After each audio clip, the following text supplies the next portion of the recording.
فركش ثانوية واخيرا انتهى ماراثون الامتحانات لطالب الثانوية الازهرية. طبعا انت على مدار الفترة اللي فاتت مريت بما لا يتحمله بشر حرفيا، امتحانات لاكتر من شهر، فحقيقة يعني انا فخور بيك، مش هقدر اقول لك اكتر من كده. وايا كانت ايه النتائج وايا كان ايه اللي احنا مقبلين عليه، انا مش عايزك تقلق نهائيا منه. اطمن تماما، كل اللي انا محتاجه منك دلوقتي انك تتبسط بقى خلاص. يعني كفايه كآبة، انت على مدار سنة كاملة مكتئب وشايل الهم والطين على دماغك، فخلاص انت خارج النهارده من المادة طبعا كطالب ادبي، وامبارح من اخر مادة كطالب علمي. انا مش عايزك تفكر في اي حاجة الفترة دي غير ان انت تريح لي دماغك تماما. ما تفكرش في نتائج، هجيب كام، مجموعي كام، نتيجتي امتى.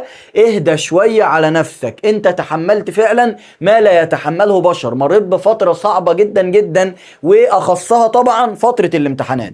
فحقيقي انا فخور بيك جدا جدا، فخور باللي انت قدمته على مدار الثانوية بالكامل وفي فترة الامتحانات بالاخص. فخور بيك ايا كانت النتائج اللي انت يعني بمعنى اصح هتلقاها في النهاية، ايا كانت الكلية اللي هتدخلها. فانا كل فخر بكل اللي انت عملته. يكفيني ان انت مريت بسنة زي دي وطلعت منها المفروض انك سليم يعني ان شاء الله تمام. فدي كفايه عندي جدا جدا. فانا عايزك تتبسط تفك كده خلاص بقى، هو يا عم اخيرا خلصنا. فعايزك ايه الابتسامه تبقى من هنا لهنا تمام.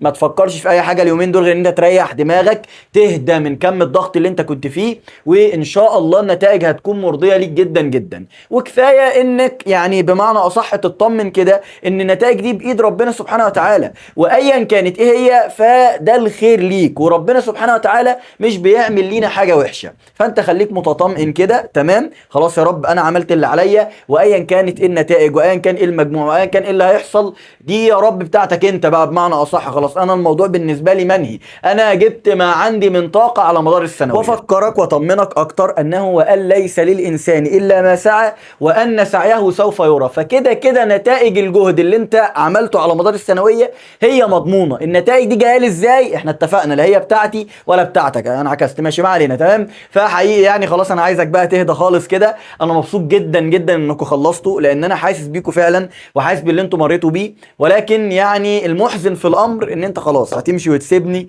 وهتنساني تمام. يعني ايا كن هتفتكرني شويه الايام اللي جايه، بس هتنشغل في الجامعه وتبقى طالب جامعي كده زي القمر وتنسى كل الايام دي خلاص. ولكن اتمنى ما تنسانيش من دعائك. لسه لينا يعني فيديو وداعي ان شاء الله هنعلن فيه عن اخر مفاجآت دفعه 2026، وهنستقبل فيه دفعه 27 كمان باذن الله. فموفقين ان شاء الله في اللي جاي، هتوحشوني جدا جدا حقيقي. وانتظرونا في الفيديو الوداعي وترقبوا مفاجآت قويه جدا جدا هي الاخيره ليكم كدفعه 26. وفي النهايه كان معكم كابتن بدر حمزه، وهتوحشني ابو الطلاليب.